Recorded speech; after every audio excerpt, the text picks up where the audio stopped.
So dear students, in this session we are going to see about the drugs and hormones affecting the bone mineral homeostasis, particularly calcium. So bone remodeling, here the old bone is getting replaced by the new bone. So these are the various phases of the bone remodeling cycle. So resorption followed by reversal, new bone formation and mineralization. So we need osteoclast which cause bone resorption and osteoblast for new bone formation, right? So normally that should be a balance between the bone that is getting resorbed and the new bone that is being formed. But usually there will be a minimal deficit in this, okay? So what happens as the age advances, this deficit will be increasing and this is going to result in age-related bone loss. So when you can see the elderly individuals, they are more prone to get fractures even with a minimal trauma, isn't it? It is mainly because of this age-related bone loss.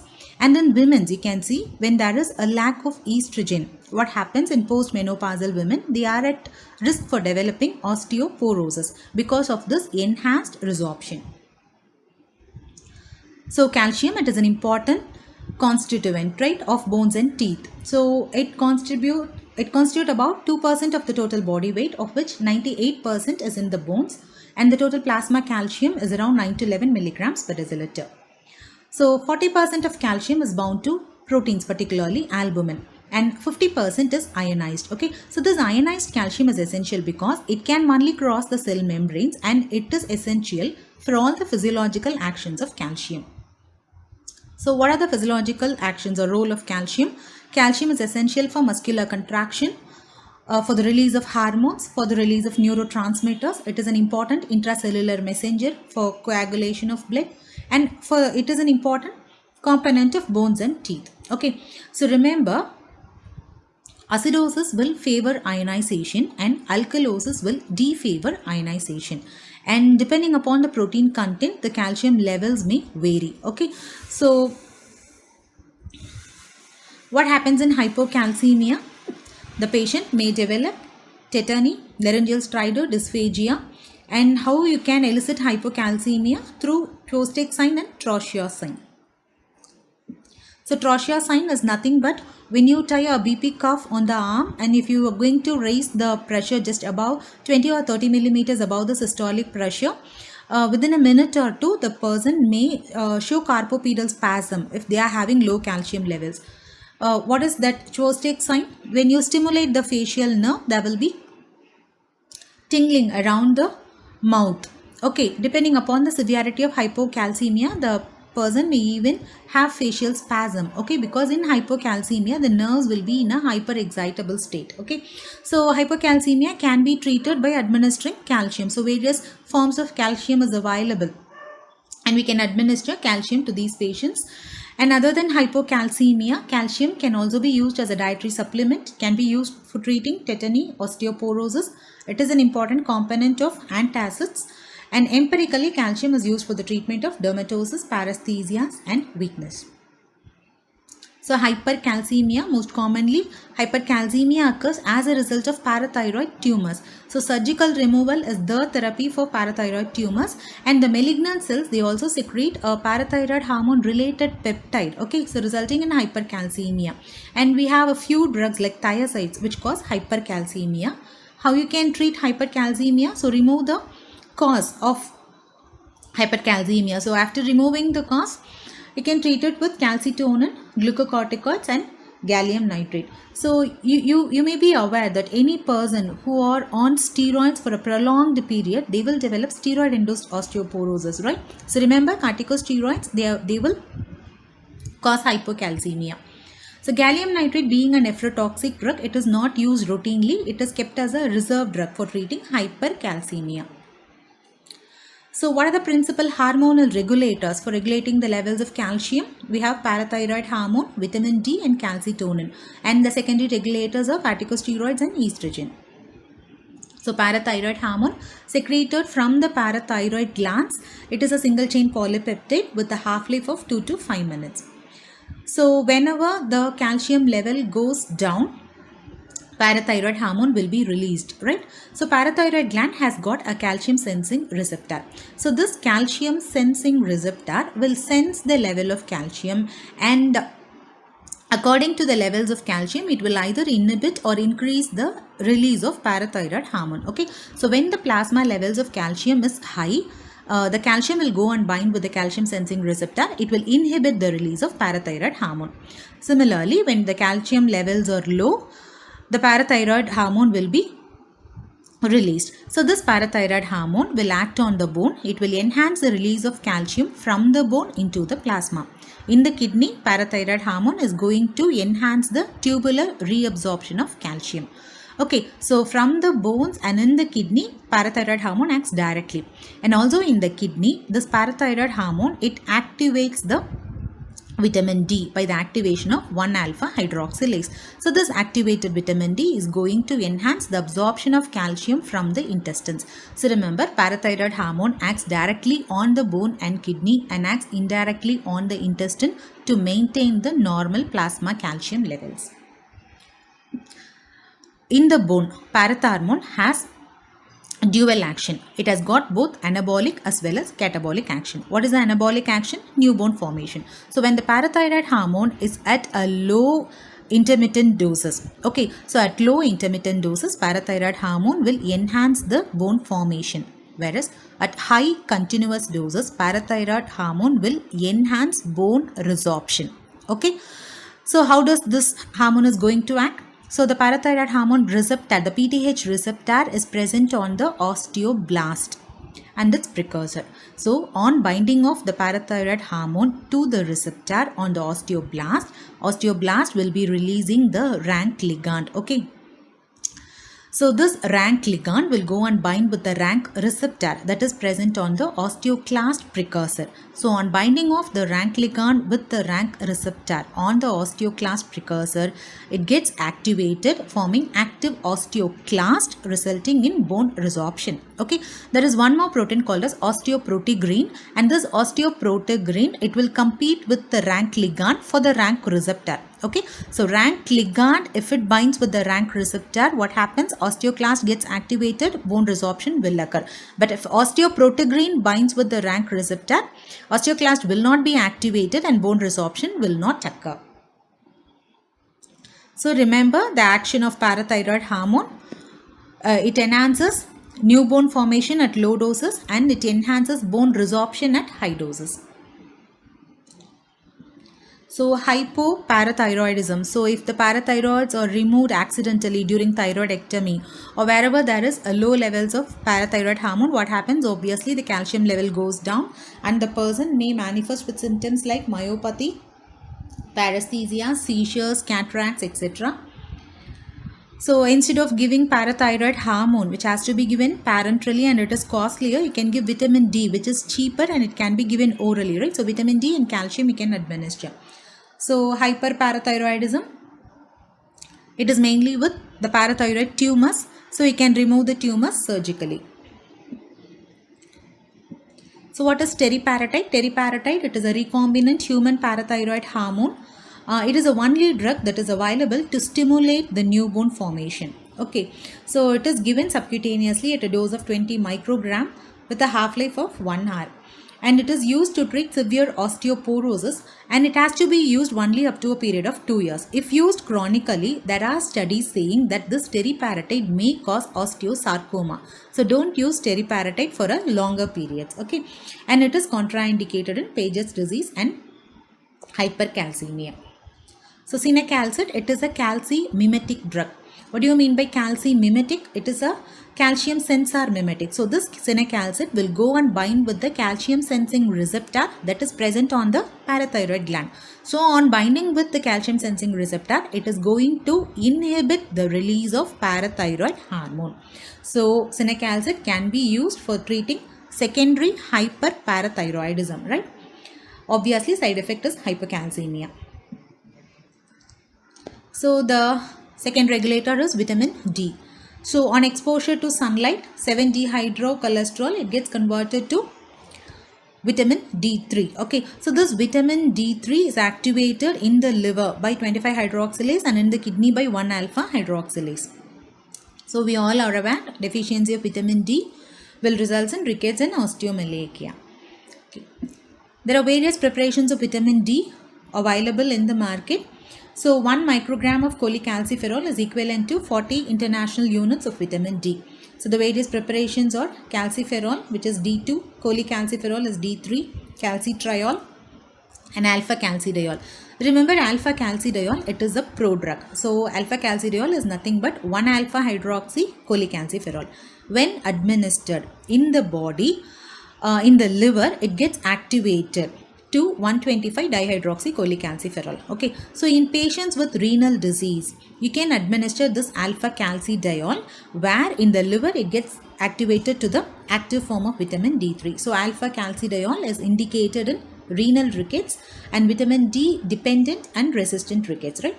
Dihydrotachisterol is also another 1 alpha hydroxy cholecalciferol which gets activated in the liver. And calcipotriol, it is a topical analog of vitamin D3 that is used for the treatment of psoriasis. So what are the uses or indications of vitamin D? Vitamin D and its analogs, they can be used as a supplement, dietary supplement. They are used to treat metabolic rickets, hypoparathyroidism, secondary hyperparathyroidism, postmenopausal osteoporosis, and in Fanconi syndrome, and in psoriasis, topical calcipotriol is used. So coming to the third regulator, calcitonin, it is a hypocalcemic hormone discovered by Kopp in 1962. It is a single chain polypeptide with a half-life of 2 to 10 minutes. So calcitonin is secreted from the parafollicular C cells of the thyroid gland. So you can see, as the picture shows here, parathyroid hormone and calcitonin, they act in an opposite manner, right? So parathyroid hormone tries to increase the plasma calcium level and brings it to normal, whereas calcitonin, it tries to decrease the plasma calcium levels. So 1 unit of calcitonin is equivalent to 4 micrograms of standard calcitonin preparation. It is available as synthetic solvent calcitonin, where 100 unit is available per ml, which can be given intramuscularly or subcutaneously. And a nasal spray is available named Miacalcin. A single spray will deliver 200 units of calcitonin. It is used for the treatment of hyperparathyroidism, hypervitaminosis D, and hypercalcemia of malignancy. So having seen about the regulators of calcium, now we'll enter into the important topic, that is osteoporosis. So osteoporosis, it is a condition where there is the balance between the bone resorption and new bone formation is lost. Okay, so the osteoid itself is altered in osteoporosis, resulting in a fragile bone, resulting in fractures even with minimal trauma. So women are more prone to develop osteoporosis. After the age of 50 years, 50% of women and 25% of men, they are at the risk of developing osteoporosis, right? So our treatment objective is to enhance the new bone formation or to inhibit the bone resorption. So what are the drugs that are available? We have seen teriparatide is the only drug that is going to enhance the new bone formation. And what are the anti-resorptive agents? We do have bisphosphonates, selective estrogen receptor modulator, cinacalcet, calcitonin, denosumab. And strontium granulate, it acts by both the mechanism. So coming to bisphosphonate, which is an important university question for your examination, it is a pyrophosphate analog. So in pyrophosphate, you have a POP backbone. Okay, whereas in bisphosphonate, that oxygen is replaced with carbon. So bisphosphonate has got a PCP backbone. So we have 3 generations of bisphosphonates depending upon the potency and efficacy. So first generation, etidronate and tildronate. Second generation, palmidronate, alendronate and ibandronate. So these second generation bisphosphonates are 100 times more potent than the first generation bisphosphonates. And third generation, we have rosidronate and zolidronate. They are 1000 to 10,000 times more potent drugs. So how they are going to act? So this bisphosphonate, the carbon atom is going to bind with the calcium that is present in the hydroxyapatite crystals of the bone. And from the bone, the bisphosphonate is released into the resorptive pits. Okay, so once they are released into the resorptive pits, you can see the yellow molecules. They are the bisphosphonates, and the dark one, it is osteoclast. So this bisphosphonate will enter into the osteoclast and it enhances the apoptosis of osteoclast. And aminobisphosphonate, they act by interfering with the mevalonate pathway. Okay, so the farnesyl pyrophosphate is essential for the isoprenylation of proteins that gives the structural integrity to the osteoclast. So by interfering with the mevalonate pathway, this aminobisphosphonate, they alter they disrupt the signal transduction. So what happens? Osteoclasts, they undergo apoptosis. So this is the mechanism of action of aminobisphosphonate. So we have seen 3 generations of bisphosphonates are available, and these 3 drugs, that is the zoledronate, ibandronate and palmidronate, they are administered parenterally, right? So palmidronate, it is given at a dose of 60 to 90 milligram over a period of 2 to 4 hours as intravenous infusion. Once in a week or once in a month it can be administered. Side effects being thrombophlebitis and flu-like reaction. Okay, whereas zoledronate, it is also given as a slow IV infusion at a dose of 4 milligram over 15 minutes. Okay, so comparatively it has got a faster onset of action. So it is the drug of choice for hypercalcemia. And remember, zoledronate can be administered once in every 12 months. So it is sufficient to administer zoledronate once in a year. And zoledronate, it is used to prevent the proliferation of bony metastases with CA prostate and CA breast. And side effects are renal toxicity. So before administering zoledronate, you see whether the renal parameters are normal, and you have to check for the renal parameters also. Okay, infusion reactions may occur, and rarely zoledronate may cause osteonecrosis of jaw. So coming to the bisphosphonates that can be administered orally, alendronate, ibandronate and risedronate, they are given orally. So remember, ibandronate can be given both orally as well as parenterally. So what are the things you have to remember when you administer bisphosphonates, oral bisphosphonates to a patient? So ask the patient to take the bisphosphonate in empty stomach, because this bisphosphonate is going to form complex with whatever thing you are going to take inside. Let it be tea, coffee, juice or even anything, it is going to form a complex, or drugs. Okay, it is going to form a complex. So take bisphosphonate in empty stomach. Second thing, this bisphosphonate is going to cause esophagitis and gastric erosion. So ask the patient to take bisphosphonate with a full glass of water and in an erect posture. And for at least 30 minutes, the patient should not lie down. So these are the instructions you have to give to the patient when you are prescribing oral bisphosphonates, right? So alendronate, it can be given in a daily manner or once in a week it can be administered. The bioavailability of alendronate and risedronate is around 1%, but 50% of the administered drugs, it will be retained in the bone. Okay, so for alendronate, the half-life is around 10 years. So 50% of the administered alendronate, it will be retained in the bone for a period of 10 years. So here you can see the frequency of administration. Okay, so alendronate, ibandronate and risedronate can be given daily. If you want to give once a week regimen, go for alendronate or risedronate. Once a month regimen means you prefer ibandronate. And if you want to treat the patient with once a year drug, you can go for zoledronate. So what are the adverse effects of bisphosphonates? We have seen earlier, it is more prone to cause esophagitis and gastric erosions, right? And thrombophlebitis of injected vein, infusion site reaction may occur, and rarely they may cause osteonecrosis of jaw. So what are the uses of bisphosphonates? Bisphosphonates, they are the first choice of drugs for the treatment of osteoporosis. So any kind of osteoporosis, let it be postmenopausal, age-related, idiopathic, steroid-induced, any osteoporosis, start with bisphosphonates. So bisphosphonates, they are effective in reducing the fractures, both vertebral and non-vertebral. Hip fractures will be reduced with bisphosphonates. And other uses of bisphosphonates, they are used for treating Paget's disease. So if administered with calcitonin, it will be more effective. So do not use bisphosphonates in Paget's disease for more than 6 months. Other than your osteoporosis and Paget's, bisphosphonates can be used for treatment of hypercalcemia of malignancy and osteolytic bone metastasis. So hypercalcemia of malignancy, it is an emergency condition where the patient will have severe dehydration. Okay, so first correct the hydration level. You start hydrating the patient with IV normal saline. Okay, once the hydration is corrected, to prevent the overload, you may add a diuretic like furosemide. Then you start parenteral bisphosphonates like palmidronate or zoledronate.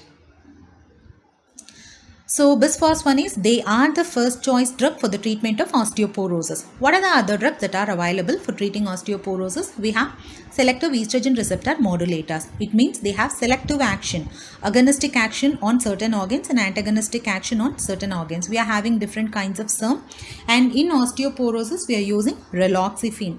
So this raloxifene has got agonistic action on bone. So next drug is denosumab. So anything ending with mab is a monoclonal antibody. So denosumab, it is a monoclonal antibody against the rank ligand. So in the earlier part of the session, we saw whenever the parathyroid hormone binds with the parathyroid receptor on the osteoblast, osteoblast will be releasing a rank ligand. The rank ligand will bind with the rank receptor present on the osteoclast precursor. Thus, the osteoclast gets activated, resulting in bone resorption, right? So, this denosumab, it is an antibody against the rank ligand. So, it will bind with the rank ligand. So, the rank ligand cannot bind with the rank receptor. Osteoclast precursor is not activated. Bone resorption will not occur. So, this is the mechanism of action of denosumab. It can be administered subcutaneously at a dose of 60 mg once in 6 months. So, the efficacy of denosumab is similar to that of bisphosphonates. We saw already bisphosphonates, it cannot be given in patients with renal disorder. So, in patients with osteoporosis and renal disorder, you can go for denosumab. So, the side effects are infections, jaw necrosis very rarely, subtrochanteric fracture and hypocalcemia. So, next one is strontium ranelate. Strontium ranelate, it acts by both the mechanism. It enhances new bone formation and it inhibits bone resorption, right? So, it acts by stimulating the calcium sensing receptor and it also secrete osteoprotegrin. So, we saw that osteoprotegrin, it is a competitor of rank ligand and it will prevent the activation of osteoclast, okay? So, to summarize the therapy for osteoporosis, so teriparatide, it is the drug that is going to enhance the new bone formation, and the drugs like bisphosphonates, denosumab, selective estrogen receptor modulator, raloxifene, they are going to inhibit the bone resorption. Hope now you will be able to answer the given questions. Regarding your university examination, the important questions, the repeated questions are vitamin D and its analogs, teriparatide, cinacalcet, bisphosphonates, and the therapy for osteoporosis. Hope this session was useful for you. Thank you for your patient listening.